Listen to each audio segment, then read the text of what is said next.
Good morning, everyone. We are blessed to be here on IG Live Talk About Tuesday. Let's talk about Tuesday because it's my wife's birthday. It's one of the greatest holidays because I am celebrating every day that I'm with her. So God has given me a great gift since the fourth grade of knowing her, 28 years of being married to her, 30 years of being with her. And here we are so many years later, just celebrating the day God blessed the earth by putting her on it. And Eden, brother, how are you? Where you been, brother? Good to see you, man. Awesome. Anyways, I want to take a moment to thank my wife and appreciate her. And someone's saying don't overdo it. If you only knew, I couldn't overdo it. My wife saved my life. My wife is not perfect, but she's perfect for me. And so I know a lot of guys don't want to admit how much their significant other means to them, but I am not one of them. And so I will unabashedly tell you I'm not overdoing it, bro. Sorry to tell you. And I appreciate your sentiment, but I'm not overdoing it. If you only knew, she is so perfect for me. Alrighty, we are going to get right into it and have our friends join us today. Shaun Anthony McMichael, I've not seen him. Whistle Punk Falls, what's up? Let's go.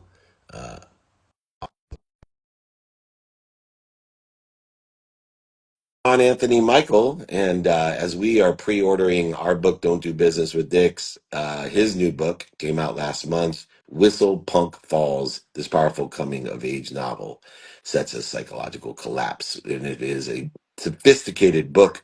What's going on, man? Hey, Mr. Dave, how are you? I am so great. Thank you so much. I just love this time of year. We got beginning of football season. I got my anniversary, Labor Day. I got my wife's birthday. We're going to Italy, and I'm I pre hear. I Congrats.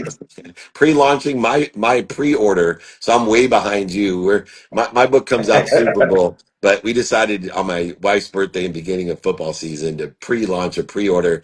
Let's talk about your book and what it means to you because this is a unbelievable story. And Yes.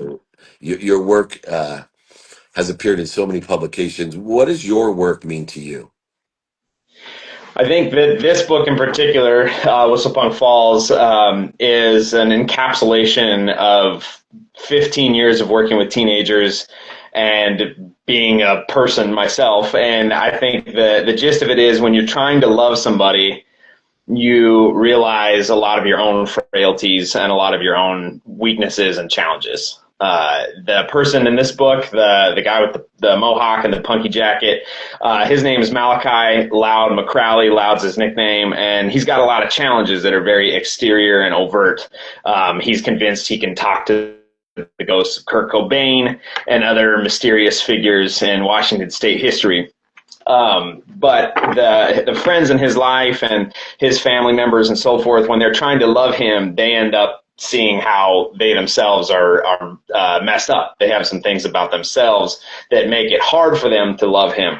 And without a kind of coordinated strategy to love somebody with challenges, you can oftentimes end up just doing more harm. It's so true, and like everyone, I've had to surround myself with people that have had their challenges in the sports and entertainment world. And very Yeah. similar to Kurt Cobain, I love the Mm-hmm. remix. Kurt Cobain, I bet you think this song is about you, Kurt Cobain. Um, this song is about you, though. And I think a lot of kids are challenged to think about, hey, this journey, man, it's about you. And the stronger you are, the more, I mean, imagine if Kurt Cobain had the self worth and the self, like what he would be providing to the world. And Oh, definitely. it choked me up for a moment because I see so many young people not believe in themselves, not take inventory of themselves, and Mm-hmm. we're cheating the world. We're cheating the world of everybody's gifts because everybody has a gift. Um, for you, I know why you wrote the book. What do you want people to take away from the book? That's a good question. I think the thing that I want people to take away from the book is that we need each other. We need each other to heal. The other thing I want people to take away is that with teenagers, there's oftentimes this presentation of outward confidence, this presentation of outward bravado, but inside there's a lot of fear. Inside there's a lot of hurt. And you can't get to the fear and the hurt unless you develop a relationship with them, and you can't heal unless you can unpack some of that hurt and unpack some of the ideal place to do that is within a family. But if the family's not there, you can have a found family in which to do that. Now, luckily, my guy, he's got a family that his friends help come into the picture. Him and his family become estranged, but the friends kind of do an impromptu wraparound circle and bring the family in. So he's lucky. But some folks out there aren't quite as lucky. But you definitely need that relationship to unpack some of that fear and hurt that's underneath a lot of the bravado and presentation that teenagers show. Yeah, in being chairman of Napoleon Hill Institute and working so closely with Napoleon Hill's work, he also deals with a relationship that you deal with in your book, which is the real and the imagined. And Mm, a lot of people don't understand that relationship. And I've worked really hard to help kids understand the yes, real and the imagined. For yes. you, you use the ghosts, you use trauma, mental illness, friendship. Um, that helps people understand it is the real and the imagined that shape us. How does Mm. that happen in your philosophy that real and imagined shapes us?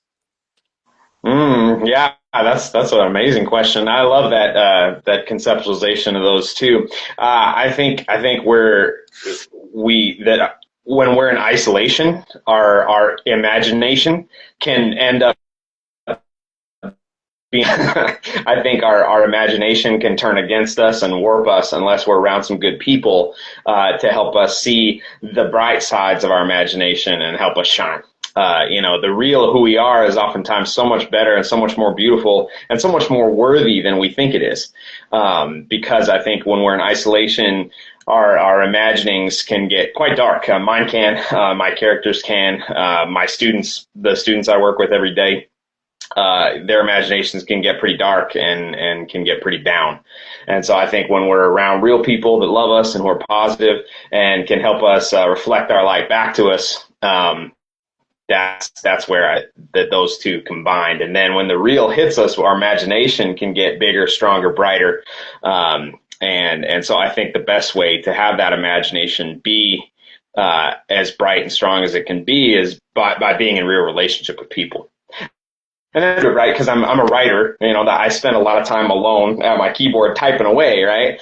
But if I'm not sharing that writing with other people, I'm not going to see the potential in that writing. I'm not going to see how that writing can be strengthened. So just right there, and practically speaking, in my craft, I need to be in community and I need to be in relationship. And I think that's true with every facet of life. Yeah, it's so true. And I know I'm looking at my hat, right? Made from mistakes. Just celebrated. Oh, that's what it said. I didn't read it. Yeah. My 28th wedding anniversary, and somebody asked me what the secret was to the marriage that I have, and I said it was when I decided to look for what I wanted in my Hmm. wife, not what I didn't want. And Ooh. you know, when I started looking for what I wanted in life and my business and in my wife, it was amazing. I kept I kept finding it, and my life just got better and better. And I Hmm. saw these teenagers a lot of time because of isolation. They're looking for what other people want or what other people think or what they don't want or what they don't want. And it creates this energy gap that is very hard to dissipate. And so, what did you learn? Because we learn, I've written 8 books myself, and I I learn more than people that read my books, I promise you, by writing them. What is the biggest lesson you learned from writing the book? I learned Are you taking that notes, man? Are you taking Oh, notes? you know it. You I know it. love that. I love I'm that, a man. much better student than teacher, just like you said. You know, and how So I do it good. is definitely taking I notes. encourage anyone I interview to take notes while I interview you. Well, So that's you're laying down some wisdom, dude. So good, I gotta good. capture that.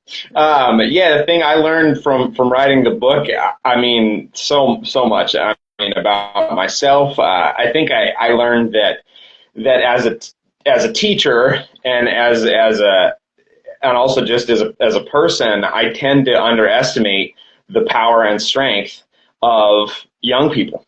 I underestimate them every time. I underestimate their will to thrive and their drive to live and their drive to succeed. I underestimate what they're capable of, and so every time I'm interacting with them, I have to check my own stuff. You know that I need to really empower them because these young people have some serious capacities that I don't see it with my naked eyes, right? But it's in there. And I think that one thing I learned about my protagonist over the course of writing it is that everybody around him thinks he's going to be another Cobain, right? Thinks he's going to be another suicide, right? And there's a lot of that out in Aberdeen, Washington, and I mean in general. I mean suicide rates are crazy, awful to think about. But this kid, Malachi Loud McCrowley, spoiler alert, there's a happy ending, here, and he's got this drive to live, and it's he lives in a way that makes a lot of people uncomfortable. He lives in a way that hurts himself sometimes, but he has that Freudian eros rather than the thanatos. So the thanatos is the death drive, the eros is the drive to live, right? And he's got that. And so I think I underestimated him, and I had my own thoughts about him. And when I was writing, part of the process of revising it is was to help him live and have his own life, and me just sort of telling the story rather than controlling him. And I think that's a great metaphor for me as a teacher, me as a person who's worked with kids with challenges since 2007.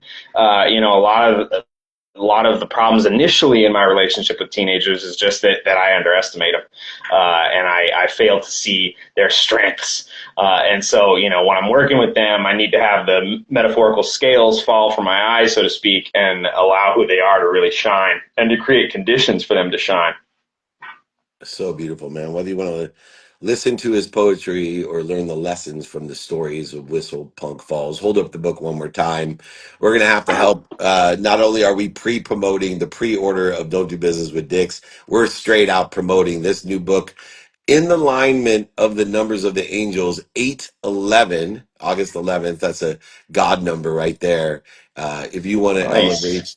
want to elevate your awareness, he's more interested than interesting. He is aligned with where I want to be or better. He knows that our bench is deep.